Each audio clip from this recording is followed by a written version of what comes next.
Na Era do Espírito.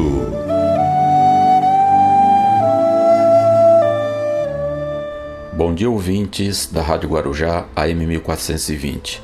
Eu sou Edmar Almeida Bernardes e mais uma vez apresentarei o programa Na Era do Espírito, produzido pelo Centro Espírita Amor e Humildade do Apóstolo. O tema de hoje é sobre o Livro dos Médiuns, que completa 155 anos de seu lançamento. Fonte de pesquisa, texto de Herculano Pires e mensagem de Viana de Carvalho, psicografada por Divaldo Franco.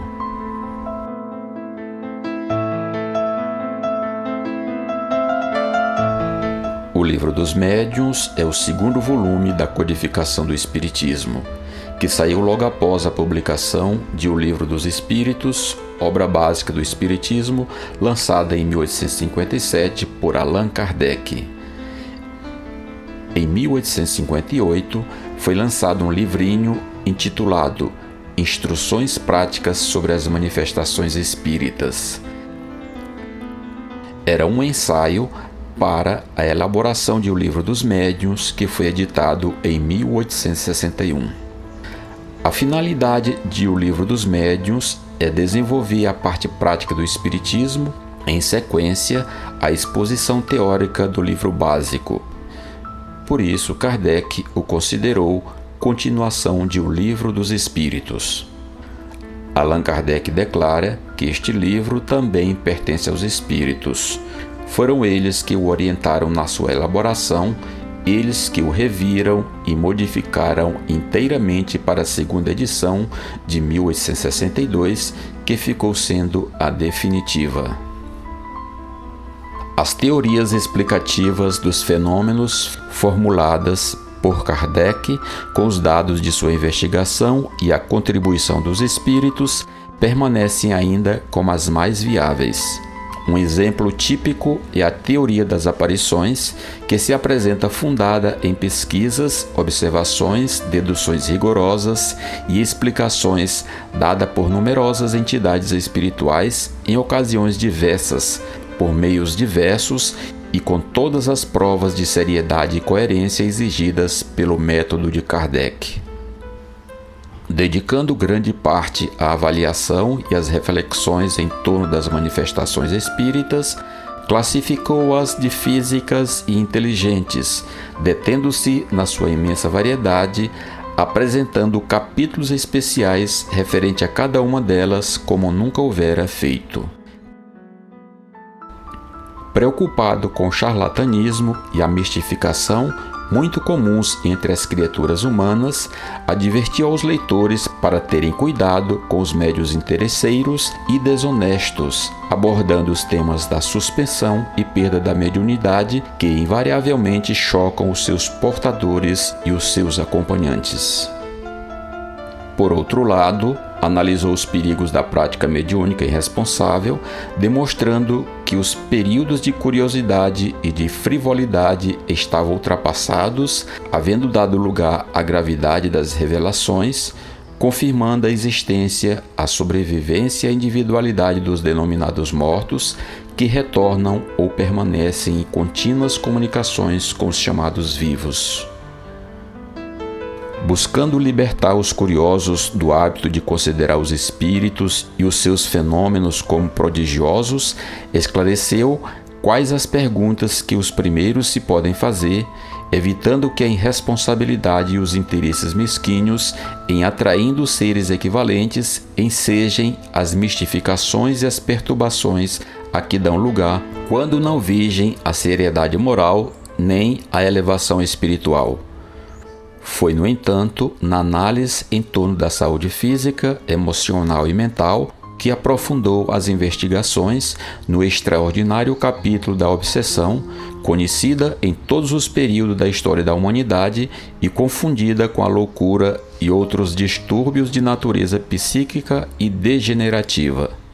Selecionando diversas comunicações espirituais no tema sobre dissertações espíritas, apresentou aquelas que são autênticas e aquelas outras que não resistem a uma análise profunda, demonstrando a falsidade de algumas delas através da comparação entre o que produziram os escritores quando encarnados e o pobre conteúdo de que então se revestiam. Teve o zelo de propor as condições exigíveis para uma reunião mediúnica séria na qual se podem obter comunicações valiosas em razão do caráter moral dos seus membros. Por fim, para facilitar o entendimento da linguagem dos espíritos, assim como alguns dos verbetes por ele utilizados, colocou na etapa final um vocabulário espírita cuidadoso e oportuno.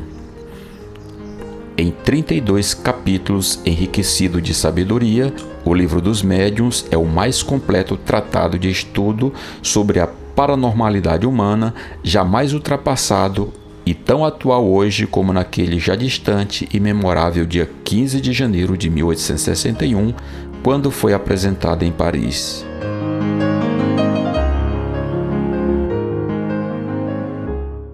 Agora vamos ouvir uma mensagem de Um Momento Espírita produzida pela Federação Espírita do Paraná. Compromisso com a consciência. Você certamente já leu ou ouviu algum dia a notícia de roubo, incêndio, naufrágio ou explosão de algum bem móvel ou imóvel que pertencia a alguém, não é mesmo? No entanto, ninguém jamais ouviu ou leu uma manchete com os dizeres: foi roubada a coragem desta ou daquela pessoa. Foi extraviada grande porção de otimismo. Quem a encontrar, favor devolver no endereço citado. Ou então, incêndio consumiu toda a fidelidade de fulano. Ou, naufragou a honestidade de Beltrano. Enfim, nunca se ouve falar que as virtudes de alguém tenham sofrido assaltos ou outro dano qualquer. Todavia, isso acontece diariamente quando as negociatas indignas põem por terra a honestidade e a honradez deste ou daquele cidadão, que sucumbe ante grandes quantias em dinheiro ou favorecimentos de toda a ordem. No entanto, as virtudes que se deixam arrastar por interesses próprios não são virtudes efetivas, são ensaios de virtudes. Quem verdadeiramente conquista uma virtude jamais a perde. Contou-nos um amigo, jovem advogado, que labora num órgão público, que em certa ocasião estava com uma pilha de processos sobre a mesa, quando seu superior entrou na sala e tomou 2 daqueles processos e pôs de lado, dizendo-lhe: quero que você arquive estes processos. O advogado perguntou por que razão deveria arquivá-los. E o diretor respondeu simplesmente: porque os acusados são meus amigos e me pediram esse favor. O moço, que tinha compromisso sério com a própria consciência, fez com que os processos seguissem seu curso sem interferir. Tempos depois, os acusados tiveram que arcar com as custas do processo e indenizar vários cidadãos aos quais haviam prejudicado de alguma forma. Quando questionado por seu superior sobre o ocorrido, o advogado argumentou que o fato de os acusados serem seus amigos não era suficiente para isentá-los da responsabilidade de seus atos. Se o jovem advogado não tivesse firmeza de caráter, poderia ter dado ocasião a que fosse registrado em sua ficha espiritual a seguinte anotação: este espírito sofreu em tal data um assalto da corrupção e da prepotência, e teve seus bens mais preciosos, que são a fidelidade e a honestidade, roubados. Felizmente, isso não aconteceu. Pense nisso. Toda vez que permitimos que nosso patrimônio ético-moral seja comprado ou roubado, ficamos mais pobres espiritualmente.